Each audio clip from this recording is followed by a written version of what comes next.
gives you unbeatable engine protection. The proof is in the Pennzoil based on Sequence IVA wear test using SAE 5W30. We are live above the Heineken River Deck at Pier 17. Happy Monday. We got the Giants and the Steelers tonight, and then the Titans and the Broncos, and then we will officially put a cap on week 1 of the NFL season. Let's welcome in Dan Orlovsky, ESPN NFL analyst, a dozen years in the NFL at the quarterback position. And where I want to start with you is Carson Wentz. You've been one of the biggest supporters of Wentz since the moment the Eagles and Howie Roseman traded up to grab him. It's just one game. But boy, Dan, that game yesterday can't make you feel very good. Carson Wentz is the reason they lost the football game, Zub. I mean, I just have to be honest with you. I remember when I was playing with Gary Kubiak, or for Gary Kubiak, we would always have to play the Colts twice a year. And he would start that week by saying, quarterbacks, make sure the defensive line doesn't win the football game for the Colts. You make sure that defensive line doesn't win the game. He would say it all week, and it'd be the last thing that we would hear before the game started. And watching that game, when you're up 17-0, you're up 17 donut, the only way Washington, who doesn't have offensive firepower, the only way they can win that game is turn the football over and kind of be careless with the ball or careless with your play and allow a bunch of sacks to happen. And that's what happened. I'm going to go on TV last year and tell everybody Carson Wentz carried this football team and Doug Peterson carried this football team because of the injuries. I got to go on and say today that they lost it. And it was just a careless, selfish style of play. It was disappointing to see. He's got to bear the burden of that. It has to get corrected. It is not going to be some magic potion where they're going to get healthy overnight. It has to get corrected now. And disappointed, it's week 1. I still am a massive believer and supporter of him. But to lose that game because your quarterback played that kind of selfishly and just didn't think his way through things is disappointing. When you look at it, Dan, and you said the quarterback play and selfishly, is it that he wasn't seeing the field right? Because in those interceptions certainly looked like he was flustered, rushing his throws at times, or not simply paying attention to what the disguise of Jack Del Rio's secondary looked like. That's a good question. You know, I have to see the all 22 to really get a feel for that. I'd say this, both those interceptions are just bad throws.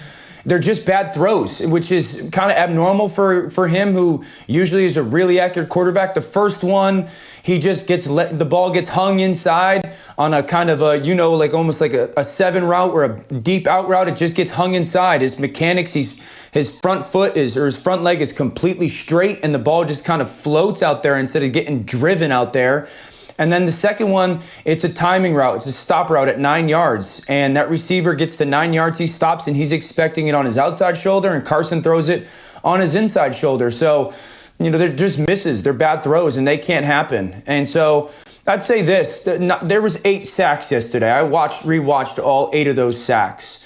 I can definitively put 2 on the quarterback that are like, there's no way that sack should happen. Now, their offensive line was decimated, so I put 6 on the offensive line.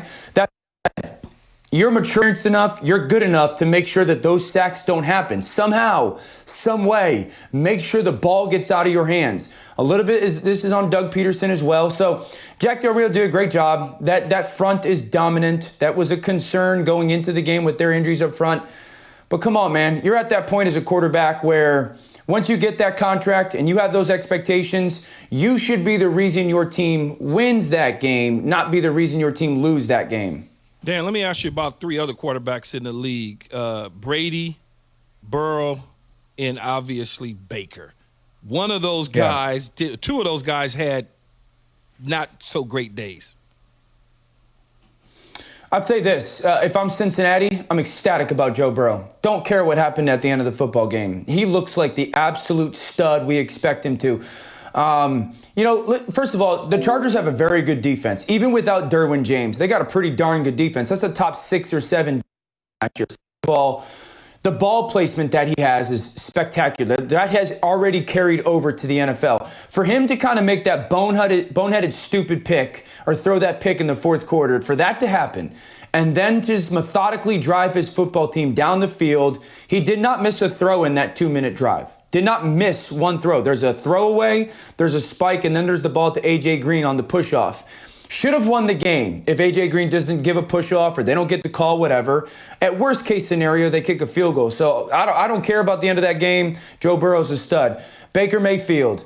I've got a lot of concerns right now with Baker, and I've been outspoken that I thought he would have a big year. Again, it's week 1. I don't want to overreact, but first of all, Kevin Stefanski, I told everybody on the planet you were going to run the doors off of play-action pass. You ran less play-action pass yesterday than Freddie Kitchens did last year. So I'm confused by that. Baker Mayfield, you used to be a super accurate quarterback. Where's your accuracy?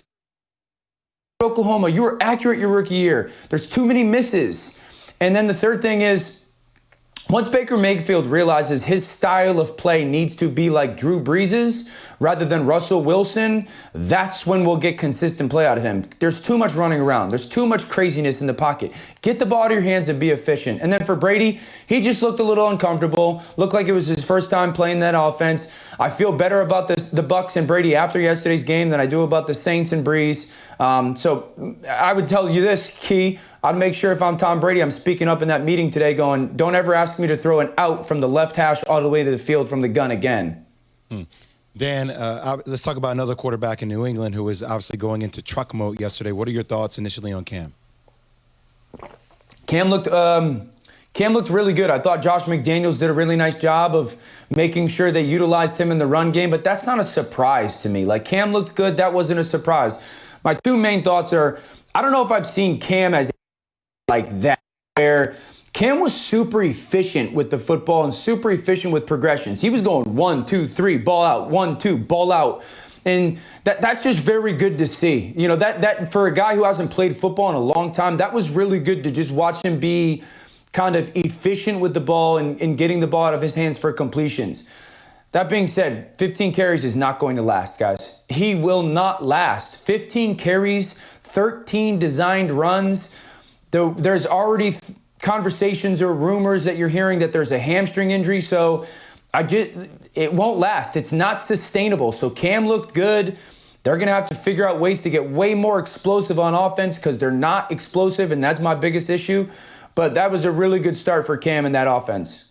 Collectively, 217 yards on the ground for the Pats. They are 1-0, and they are off to Seattle for Sunday Night Football. We'll see how Cam does at the home of the 12th man without any 12th man there. That is Dan Orlovsky taking a sip, watching some football. We'll watch a doubleheader on Monday night tonight. Dan, thank you very much. Thanks, guys. Thanks, Dio. Great to have him. Orlovsky on the Shell Pennzoil Performance line. Pennzoil synthetic motor oils are made from natural gas. Gives you unbeatable engine protection. The proof's in the Pennzoil, based on Sequence 4A wear test using SAE 5W30. You just heard what Dan said about how Baker needs to turn it around. Turned into more of Brees and less of Wilson.